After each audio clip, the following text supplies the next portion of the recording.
Operation सिंदूर का एक अभियान चलाया गया और आपने देखा होगा कि पहले दिन ही 100 से अधिक आतंकियों को और उनके परिवार से जुड़े हुए उन लोगों को उनको जिस तरीके से उनके बीभत्स कृत्य की सजा दी गई, ये पूरे देश ने भी और पूरी दुनिया ने देखा है और भारत की सेना के बहादुर जवानों के पराक्रम और शौर्य का लोहा भी माना है। ये तिरंगा भारत के शौर्य और पराक्रम का प्रतीक है। इस तिरंगा के प्रति सम्मान का भाव व्यक्त करने के लिए, अपने सैनिकों को सर्वोच्च सम्मान देने के लिए और प्रधानमंत्री मोदी जी के प्रति आभार व्यक्त करने के लिए उत्तर प्रदेश में भी आज से तिरंगा यात्रा का शुभारंभ हो रहा है।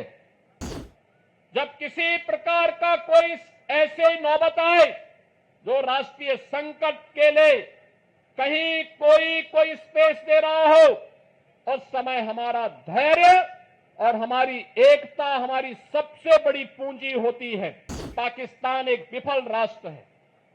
पाकिस्तान ने इन 75 वर्षों में दुनिया के सामने केवल आतंकवाद के बीज बोए हैं और पाकिस्तान ने अपनी विफलता की ही कहानी दुनिया को बताई है। पूरा देश भारत की सेना के शौर्य और पराक्रम को सैल्यूट करते हुए अपने बहादुर जवानों का अभिनंदन करने के लिए उतावला दिखाई दे रहा है। ऑपरेशन सिंदूर की सफलता के लिए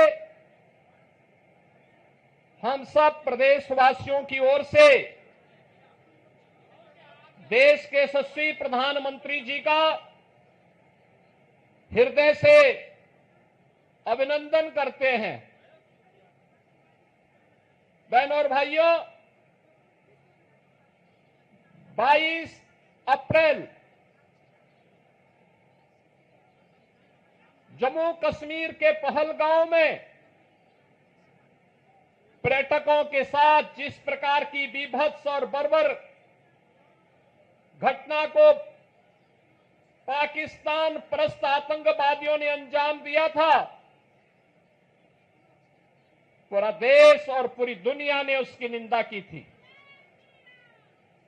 आतंकवाद का पोषक पाकिस्तान और उसके आका इस पूरी घटना में मौन बने रहे।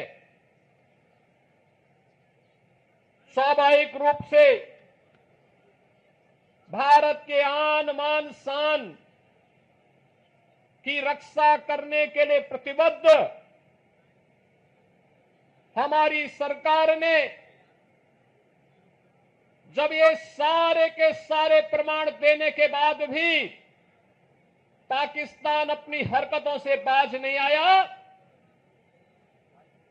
तो अंततः ऑपरेशन सिंदूर का एक अभियान चलाया गया और आपने देखा होगा कि पहले दिन ही 100 से अधिक आतंकियों को और उनके परिवार से जुड़े हुए उन लोगों को जो प्रत्यक्ष रूप से इस पूरे आतंकी घटनाक्रम पर आतंकवाद के विष बेल को पालने पोषने में योगदान दे रहे थे, उनको जिस तरीके से उनके बीभत्स कृत्य की सजा दी गई, ये पूरे देश ने भी और पूरी दुनिया ने देखा है और भारत की सेना के बहादुर जवानों के पराक्रम और शौर्य का लोहा भी माना है।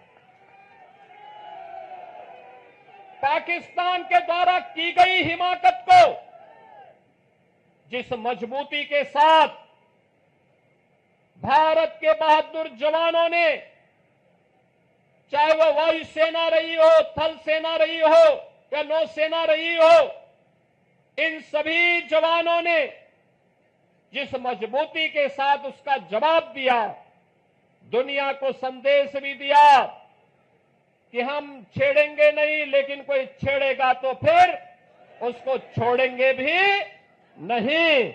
और भारत ने वह करके दिखाया है, जिसके सम्मान में आज पूरे देश के अंदर भारतीय जनता पार्टी के द्वारा ये तिरंगा यात्रा प्रारंभ की गई है।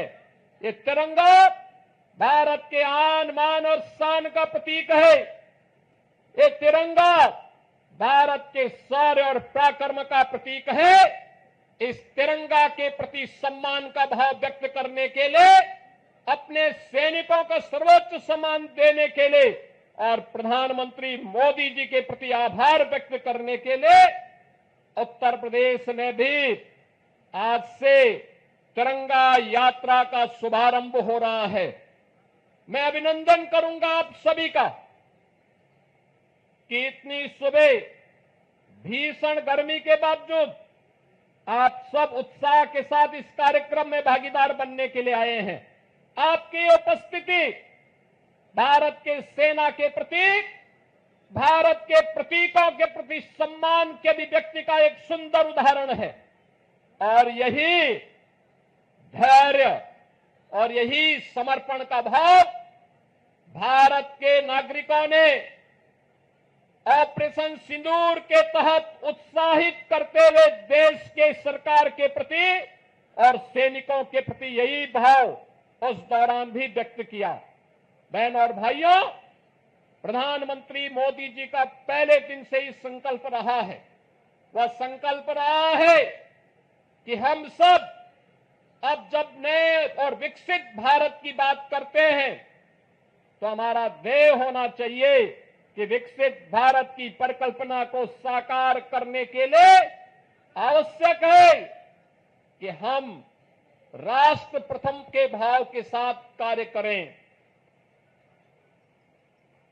राष्ट्र प्रथम का भाव जब 140 करोड़ भारतवासियों के मन में आएगा, उसकी प्राथमिकता होगी अपने अपने क्षेत्र में उन कर्तव्यों का निर्वहन करने के लिए। जब 140 करोड़ का भारतवासी एकजुट होकर के लगेगा, तो याद करना, दुनिया की कोई ताकत फिर भारत की ताकत के सामने टिक नहीं पाएगी। और प्रधानमंत्री मोदी जी ने देश की आजादी के अमृत महोत्सव वर्ष में भी यही संकल्प भारतवासियों को कराया था।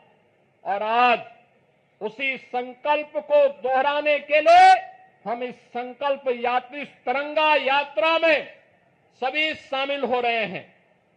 याद करना, जब चुनौती हो, जब किसी प्रकार का कोई ऐसे नौबत आए जो राष्ट्रीय संकट के लिए कहीं कोई स्पेस दे रहा हो, उस समय हमारा धैर्य और हमारी एकता हमारी सबसे बड़ी पूंजी होती है। और उसी धैर्य और एकता के इस माहौल में भारत ने अपने बहादुर जवानों के नाते पाकिस्तान के हौसले पस्त करते हुए, आपने देखा होगा कि पाकिस्तान और उसके आका किस प्रकार की शरारत में उतर आए थे। दुनिया ने देखा है पाकिस्तान की बेशरमी भरा चेहरा, जिसमें उन आतंकवादियों के जनाजे में शामिल होने के लिए पाकिस्तान के नेता और उनके सैन्य अधिकारी भी उस आतंकी के जनाजे में शामिल होने के लिए वहां उपस्थित थे। ये चीजें दिखती है कि पाकिस्तान एक विफल राष्ट्र है। पाकिस्तान ने इन 75 वर्षों में दुनिया के सामने केवल आतंकवाद के बीज बोए हैं और पाकिस्तान ने अपनी विफलता की ही कहानी दुनिया को बताई है। बहनों और भाइयों, पाकिस्तान की विफलता, आतंकवाद को उसके द्वारा दिए जा रहे प्रश्रय और यह आतंकवाद को उसके द्वारा दिए गए प्रश्रय इस बात को साबित करता है कि आतंकवाद एक दिन पाकिस्तान को भी निगल देगा। पूरी तरह खोखला हो चुका पाकिस्तान आज जिस प्रकार की हिमाकत कर रहा है, जिस प्रकार का दुस्साहस कर रहा है, ऑपरेशन सिंदूर उसका जवाब था। और आने वाले समय में तय है कि जो भी भारत की तरफ उंगली उठा करके देखेगा, भारत की बहन बेटियों के सम्मान के विरुद्ध उनकी सुरक्षा में सेंध लगाने का कार्य करेगा, उसके जनाजे में कोई रोने वाला भी नहीं मिलेगा। यह भारत का संकल्प मजबूती के साथ प्रधानमंत्री मोदी जी ने अपने संकल्प में और अपने संबोधन में व्यक्त किया है। हम आभारी हैं प्रधानमंत्री मोदी जी के, जिन्होंने देश के अंदर पूरे देश को तो एकजुट रखा ही, साथ साथ कल स्वयं पंजाब के आदमपुर में जाकर के बहादुर जवानों के हौसले को भी बढ़ाने का काम किया है। मैं आज के इस अवसर पर देश के बहादुर जवानों का हृदय से अभिनंदन करता हूं, पूर्व सैनिकों का अभिनंदन करता हूं। आप सभी नौजवानों का राष्ट्र के प्रति समर्पण के इस भाव का अभिनंदन करते हुए आप सबसे इसी बारे में कि जो निश्चित दूरी है, उस दूरी में केवल और केवल भारत माता की जय के नारे लगाते हुए, वंदे मातरम का उद्घोष करते हुए, भारत के बहादुर जवानों के प्रति सम्मान का भाव व्यक्त करते हुए हम पूरी शालीनता के साथ जाएंगे। इस विश्वास के साथ मैं एक बार फिर से आप सभी का हृदय से स्वागत करते हुए इस पूरे कार्यक्रम के माध्यम से उत्तर प्रदेश वासियों की भावनाओं को भारतीय सेना को समर्पित करते हुए अपनी वाणी को विराम देता हूं। धन्यवाद। जय हिंद। मेरे साथ बोलेंगे भारत माता की जय, भारत माता की जय, भारत माता की जय, वंदे मातरम, वंदे मातरम, वंदे मातरम।